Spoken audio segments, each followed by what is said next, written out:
Hello everyone, welcome to the daily current affair series of triple A bright academy. आज इस series को हम continue करेंगे with the current affairs of 24 March. Importance of the day देख लेते हैं। 24 मार्च को यानी आज के दिन वर्ल्ड ट्यूबरक्लोसिस डे मनाया जाता है। ठीक है, वर्ल्ड टीबी डे आज के दिन मनाया जाता है। थीम इस साल की है invest to end TB save lives. Invest to end TB save lives theme है। वर्ल्ड टीबी डे आज के दिन मनाया जाता है। तो फर्स्ट क्वेश्चन अब हम देख लेते हैं अपना। Indian army's Agnibaaz division organise a joint exercise Suraksha Kavach 2 with कौन सी सिटी की पुलिस। ठीक है, मतलब कि जो आपका इंडियन आर्मी है उसने उसके अग्निबाज डिवीजन ने एक जॉइंट एक्सरसाइज रखी है, कंडक्ट करवाई है, जिसका नाम सुरक्षा कवच 2 है। तो वो फॉलोइंग में से कौन सी स्टेट की पुलिस के साथ मिलकर करवाई है कंडक्ट इन्होंने? महाराष्ट्र पुलिस के साथ। ठीक है, महाराष्ट्र पुलिस के साथ ये जो आपकी एक्सरसाइज है ये कंडक्ट करवाई है इंडियन आर्मी ने। इसमें पुणे महाराष्ट्र में ये कंडक्ट करवाई गई थी। जो आपके टेररिस्ट अटैक्स होते हैं ना, उनसे काउंटर करने के लिए इस एक्सरसाइज को कंडक्ट किया गया था। साथ में इसमें ना जो इंडियन आर्मी का काउंटर टेररिज्म टास्क फोर्स है CTTF, ये इंडियन आर्मी का है, और एंटी टेररिज्म स्क्वाड जो आपकी महाराष्ट्र पुलिस का है, इन दोनों ने पार्टिसिपेट किया था। इनके साथ साथ quick reaction teams, dog squads और बॉम्ब डिस्पोजल स्क्वाड्स जो होते हैं वो भी इसमें इन्वॉल्व थी। ठीक है, मतलब ये बेसिकली एक प्रॉपर जैसे मॉक ड्रिल होती है ना, कि अगर टेररिस्ट अटैक हो तो हम कैसे उससे डील करेंगे, कोई भी कैजुअलिटीज़ हो उनसे कैसे डील करना है, या कोई भी इंजर्ड हो, जो भी लोग हैं वो अगर इंजर्ड हैं तो उनको सेफ प्लेसेस पे कैसे पहुंचाना है, कैसे उनको रेस्क्यू करना है, उन सबको एक मॉक ड्रिल के थ्रू इसमें बताया जाता है कि हम कैसे करेंगे अगर एक्चुअल में ऐसी कोई सिचुएशन आ जाती है तो। ठीक है, चीफ ऑफ जनरल हमारे जो आर्मी स्टाफ हैं जनरल, उनका नाम देख लेते हैं, मनोज मुकुंद नरवाने। मनोज मुकुंद नरवाने, MM नरवाने हमारे चीफ ऑफ आर्मी स्टाफ हैं। नेक्स्ट क्वेश्चन हमारे पास है, according to the 2021 world air quality report released by the Swiss organisation IQ Air, which among the following is world's most polluted capital. अब IQ Air नाम की एक Swiss organisation है, इसने एक वर्ल्ड एयर क्वालिटी की रिपोर्ट लॉन्च की है, जिसमें world most polluted capital following में से किसको बताया गया है, ये हमसे पूछा है। तो सैडली दिल्ली इसका आंसर है। जो हमारी इंडिया की कैपिटल है दिल्ली, वो 4th कॉन्जिक्यूटिव ईयर में most polluted capital in the world बनी है। 15% पिछले साल से ज़्यादा राइज हो गया है पोल्यूशन दिल्ली में। ठीक है, अब ये आप ये रिकॉर्ड देखें कि 100 मोस्ट पोल्यूटेड जो सिटीज़ हैं, प्लेसेस हैं ऑन अर्थ ग्लोबली, उसमें से 63 तो इंडियन सिटीज़ ही हैं। तो ये बहुत इंपॉर्टेंट डाटा है आपका एग्ज़ाम के हिसाब से, बिकॉज पोल्यूशन और वाटर क्राइसिस ये सब चीज़ें बहुत ज़्यादा बर्निंग टॉपिक्स हैं आज की डेट में। 63 सिटीज़ हैं इसमें इंडिया की, out of 100 most polluted places on the earth. ठीक है, जिसमें से दिल्ली जो है वो नंबर 4 पे है ग्लोबली। अगर हम सिटीज़ की बात करें, दिल्ली नंबर 4 पे है ग्लोबली। और वर्ल्ड्स मोस्ट पोल्यूटेड प्लेस जो है पूरे वर्ल्ड में, वो क्या है, राजस्थान का एक एरिया है भिवाड़ी। राजस्थान का भिवाड़ी एरिया है, वो मोस्ट पोल्यूटेड है। उसके बाद यूपी का गाज़ियाबाद भी इसी लिस्ट में इसको फॉलो कर रहा है, और दिल्ली के ईस्टर्न बॉर्डर्स से लगती हुई काफ़ी सारी जगह इसमें और भी काउंट होती है। 10 of the top 15 most polluted cities are in India. पूरे वर्ल्ड की जो टॉप 15 मोस्ट पोल्यूटेड सिटीज़ हैं उसमें से 10 तो इंडिया की ही हैं। ठीक है, और मैक्सिमम इसमें दिल्ली के आसपास की सिटीज़ हैं। ठीक है, अगर हम टॉप मोस्ट पोल्यूटेड कंट्रीज़ की बात करें 2021 तक, तो वो हैं बांग्लादेश, सबसे ज़्यादा पोल्यूटेड बांग्लादेश है, उसके बाद चाड, उसके बाद पाकिस्तान, तजिकिस्तान, और इंडिया जो है नंबर 5th पे है इस लिस्ट में, मोस्ट पोल्यूटेड कंट्री की लिस्ट में इंडिया नंबर 5th पे है। बांग्लादेश इस लिस्ट को टॉप कर रहा है, उसके बाद चाड है, फिर पाकिस्तान है, फिर तजिकिस्तान है। ठीक है, नेक्स्ट हमारा क्वेश्चन है, which bank partnered with nature's basket to jointly launch the international gourmet card.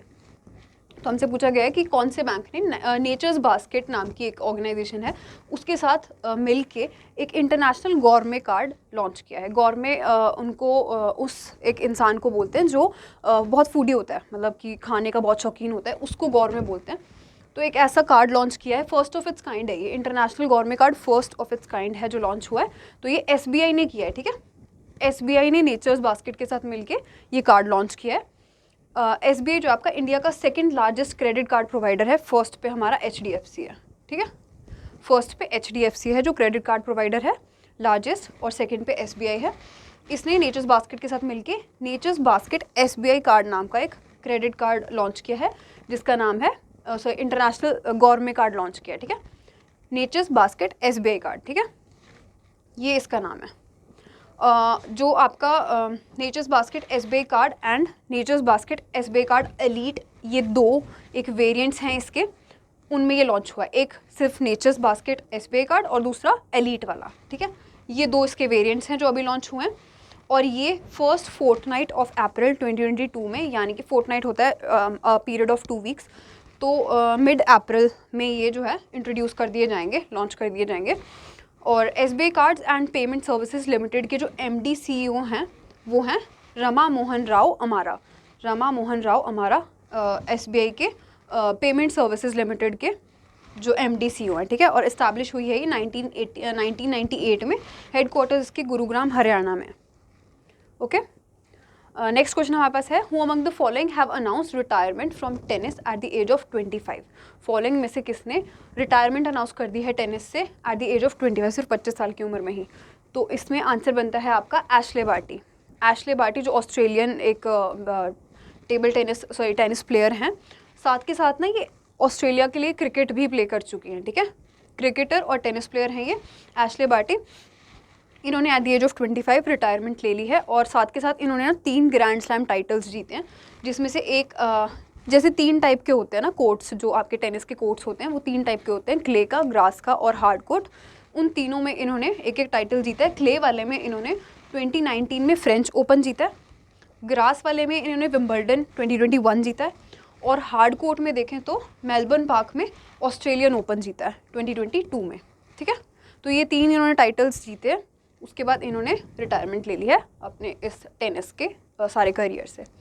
Next question देख लेते हैं अपना, the third edition of exercise Dustlik 3, a joint training exercise between the armies of India and which of the country is being conducted from 22 to 31 March 2022। तो एक exercise है दस्तलिक 3, ये conduct होने जा रही है बिटवीन इंडिया एंड उज़्बेकिस्तान, ठीक है। दस्तलिक जो है वो उज़्बेकिस्तान की ही एक सिटी है, ठीक है। तो ये कंडक्ट होने जा रही है 22 से 31 मार्च के बीच में। कहाँ होने जा रही है? यंग्यारिक, उज़्बेकिस्तान में, ठीक है। दस्तलिक 2 जो है, जो इससे पहले कंडक्ट हुई थी, इसका जो सेकेंड एडिशन था वो रानीखेत उत्तराखंड में हुआ था, ठीक है। 2021 में मार्च में रानीखेत उत्तराखंड में हुआ था। जो फर्स्ट था वो ताशकेंत में हुआ था। ताशकेंत जो आपका उज़्बेकिस्तान का कैपिटल है, उधर हुआ था इसका फर्स्ट एडिशन। सेकंड हुआ था रानीखेत उत्तराखंड में, और थर्ड हो रहा है फिर से उज़्बेकिस्तान के यांगरिक में। और ऑब्जेक्टिव क्या है इस एक्सरसाइज का? To enhance understanding, cooperation and interoperability between the 2 armies. इसमें देखो, जब कोई भी ऐसी एक्सरसाइज होती है ना, तो उसमें हम कम्युनिकेशन से लेके सारी कोऑपरेशन वगैरह, बेसिक अंडरस्टैंडिंग एक दूसरे की आर्मीज़ के साथ, वो सब सीखते हैं। तो उसी को ही सीखने के लिए, उसी को बढ़ावा देने के लिए ये एक्सरसाइज कंडक्ट करवाई गई है, ठीक है। नेक्स्ट क्वेश्चन देख लेते हैं अपना, which of the following became the first state to go paperless assembly proceedings under national e Vidhan application program. NeVA एक एप्लीकेशन प्रोग्राम है, national e Vidhan application program. इसके अकॉर्डिंग इस ऐप को यूज़ करते हुए कौन सी फर्स्ट ऐसी स्टेट बन गई है जो पेपरलेस असेंबली में प्रोसीड किया है जिसने? तो वो बनी है नागालैंड, ठीक है। नागालैंड ने ये पेपरलेस प्रोसीडिंग की है। The NEVA initiative encourages paperless operations and reflects the government's commitment towards Ashtalakshmi. Ashtalakshmi जो है ना, वो जो हमारे प्राइम मिनिस्टर नरेंद्र मोदी हैं, उन्होंने ना जो आपकी नॉर्थ ईस्ट की स्टेट्स हैं इंडिया में, उनको अष्टलक्ष्मी का टाइटल दिया था। अष्टलक्ष्मी मतलब कि जहाँ से बहुत सारा हमारे, मतलब अष्टलक्ष्मी बोला था इनको, जीडीपी में बहुत कंट्रीब्यूशन होने वाली थी। ऑलमोस्ट आप कह सकते हैं कि in a few years maximum contribution आपकी नॉर्थ ईस्ट से होने वाली है जीडीपी में। उसके लिए नरेंद्र मोदी जी ने अष्टलक्ष्मी नॉर्थ ईस्ट की स्टेट्स को बोला था, ठीक है। तो उसकी टुवर्ड्स भी ये एक स्टेप है, जो नेवा इनिशिएटिव है आपका, उसमें भी कंट्रीब्यूट करेगा। इसलिए अष्टलक्ष्मी आपका वो नॉर्थ ईस्ट की स्टेट्स को बोला जाता है, ठीक है। जो नागालैंड असेंबली है, उसमें जो 60 मेंबर्स हैं ना अभी जो बैठ रहे हैं वहाँ पर, उनको टैबलेट्स और ई बुक्स प्रोवाइड की गई हैं ताकि जो आपकी असेंबली की जो पेपरलेस प्रोसीडिंग्स है उसको हम कंटिन्यू कर सकें। और ये जो एप्लीकेशन है ये वन नेशन वन एप्लीकेशन के अंडर हमने स्टार्ट की है, वन नेशन वन एप्लीकेशन, ठीक है, with the objective of cloud first and mobile first to serve members, cloud first and mobile first to serve members के under, ठीक है। तो अब हम देख लेते हैं अपना next question, who launch the BRICS vaccine research and development R&D centre and workshop on vaccine cooperation through video conferencing in new Delhi. नई दिल्ली में वीडियो कॉन्फ्रेंस के माध्यम से वैक्सीन सहयोग पर ब्रिक्स वैक्सीन अनुसंधान और विकास R&D केंद्र और कार्यशाला का शुभारंभ किसने किया? तो ये इनॉग्रेट किया है मनसुख मांडविया ने, जो हमारे यूनियन हेल्थ मिनिस्टर है ना मनसुख मांडविया, उन्होंने इसको इनॉग्रेट किया है। अगर हम बात करें इंडिया की वैक्सीनेशन की मैन्युफैक्चरिंग में, तो इंडिया जो है वो 150 कंट्रीज़ को वैक्सीन सप्लाई करता है, और साथ के साथ India is home to one of the world's largest manufacturing industries, vaccine manufacturing industries में one of the largest manufacturing industries India में है। अगर हम बात करें वर्ल्ड हेल्थ ऑर्गेनाइजेशन की, जो हमारा WHO है, उसकी नियरली 65 to 70% जो वैक्सीन की रिक्वायरमेंट्स रहती हैं ना वो इंडिया ही फुलफ़िल करता है, ठीक है। 65 to 70% वैक्सीन रिक्वायरमेंट्स WHO की इंडिया फुलफ़िल करता है। साथ के साथ 1.8 बिलियन वैक्सीनेशन के जो डोजेज़ हैं वो अभी तक इंडिया ने प्रोवाइड करवा दिए हैं। अगर हम बात करें, इधर ब्रिक्स की बात हुई है, ब्रिक्स की मेंबर कंट्रीज़ की अगर हम बात करें तो Brazil, Russia, India, China and south Africa, ये इसकी 5 मेंबर कंट्रीज़ थी जो फाउंडर मेंबर्स थी इसकी, ठीक है। अभी रिसेंटली 4 और मेंबर कंट्रीज़ हैं जिन्होंने इसमें पार्टिसिपेट किया है, इसमें मेंबर बनी हैं जो, एक है बांग्लादेश, दूसरी है आपकी UAE, तीसरी है उरुग्वे। ये जो 3 हैं इन्होंने सितंबर 2021 में ज्वाइन किया था ब्रिक्स को, और दिसंबर 2021 में ना, दिसंबर 21 में इजिप्ट भी इसका हिस्सा बन गई थी। तो अगर ये पूछा जाए कि लास्ट किसने ज्वाइन किया, तो इजिप्ट इसकी लेटेस्ट मेंबर है। अब टोटल इसमें 9 मेंबर कंट्रीज़ हो गई हैं, ठीक है। ब्रिक्स ने एक ब्रिक्स का बैंक भी स्टार्ट किया था, जो अब न्यू डेवलपमेंट बैंक के नाम से, ठीक है, NDB के नाम से, न्यू डेवलपमेंट बैंक, जिसके जो प्रेसिडेंट हैं वो हैं मार्कोस प्राडो ट्रोइजो। मार्कोस प्राडो ट्रोइजो, हम ये डिस्कस भी कर चुके हैं 1-2 क्लास में पहले कि ब्रिक्स के प्रेसिडेंट कौन है। ब्रिक्स या NDB के प्रेसिडेंट, न्यू डेवलपमेंट बैंक के प्रेसिडेंट हैं मार्कोस प्राडो ट्रोइजो, ठीक है। तो ये इसकी मेंबर कंट्रीज़ हैं।